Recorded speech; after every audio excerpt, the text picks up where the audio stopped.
लद्दाख के चुशुल सेक्टर में चरवाहों ने चीनी सैनिकों को भारतीय सीमा से खदेड़ दिया। इस घटना से पूरे देश में चाइना की सेना की फजीहत होने लगी, लेकिन कांग्रेस को ड्रैगन की ऐसी फजीहत पसंद नहीं आई, इसलिए उसने इस मामले को लेकर सरकार से बेकार किस्म के सवाल किए। चीनी सैनिकों की ओर से चरवाहों के बीच हुई बहस वाले वीडियो क्लिप को लेकर कांग्रेस ने केंद्र सरकार पर निशाना साधा। कांग्रेस नेता जयराम रमेश ने कहा कि चीनी सैनिक किस तरह से भारतीयों को सीमा पर परेशान कर रहे हैं, ये सामने आए वीडियो में साफ झलक रहा है। मगर आश्चर्य की बात यह है कि भारत सरकार ने इस पर गंभीर प्रतिक्रिया नहीं दी। कांग्रेस संचार विभाग के प्रभारी जयराम रमेश ने कहा कि हाल ही में चुशुल सेक्टर में जाने से चरवाहों को रोकने और उन्हें परेशान करते हुए चीनी सैनिकों का वीडियो सामने आया था। इसे लेकर विदेश मंत्रालय ने बेहद हल्की प्रतिक्रिया दी है और ये बिल्कुल उचित नहीं है, लेकिन मोदी सरकार से यही उम्मीद की जा सकती है। असल में हकीकत यह है कि चीन के सैनिकों ने चरवाहों को रोकने की कोशिश की तो चरवाहों ने पहले तो उनसे बहस की और अपने हाथ में पत्थर उठा लिया। इस बहस के बीच ही भारतीय सेना के जवान वहां पहुंचे और फिर मामले को शांत कराया और चीनी सैनिक अपना सा मुंह बनाकर वापस चले गए। लेकिन जयराम रमेश चरवाहों की बहादुरी और भारतीय सैनिकों की तत्परता की सराहना करने की जगह उस पर सियासत करने लगे।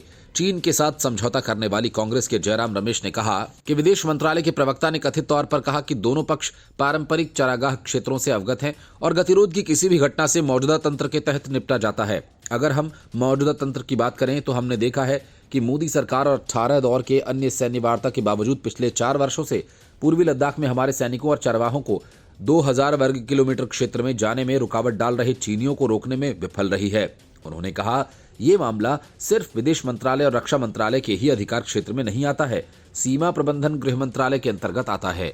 ये सुनिश्चित करना गृह मंत्रालय की जिम्मेदारी है कि भारतीय चरवाहे भारतीय क्षेत्र के अंदर नागरिक के रूप में अपने अधिकारों का प्रयोग कर सकें। कांग्रेस नेता ने गृह मंत्री अमित शाह से इस मुद्दे पर सवाल उठाते हुए कहा कि वास्तविक नियंत्रण रेखा पर भारत के दावे वाले क्षेत्र में मई 2020 के बाद से चाइना के बॉर्डर गार्ड्स द्वारा हमारे चरवाहों को परेशान किए जाने या पीछे धकेले जाने के कितने मामले सामने आए हैं। क्या इन टकरावों में हमारे चरवाहों को किसी तरह की चोट आई है या क्षति हुई है? क्या उन्हें चीनी उत्पीड़न से बचाने के लिए कोई प्रयास किया गया या वे आईटीबीपी का समर्थन किए बिना ही खुद का बचाव करने को मजबूर हैं, जैसा कि वीडियो में दिख रहा है। Bureau report, news of India.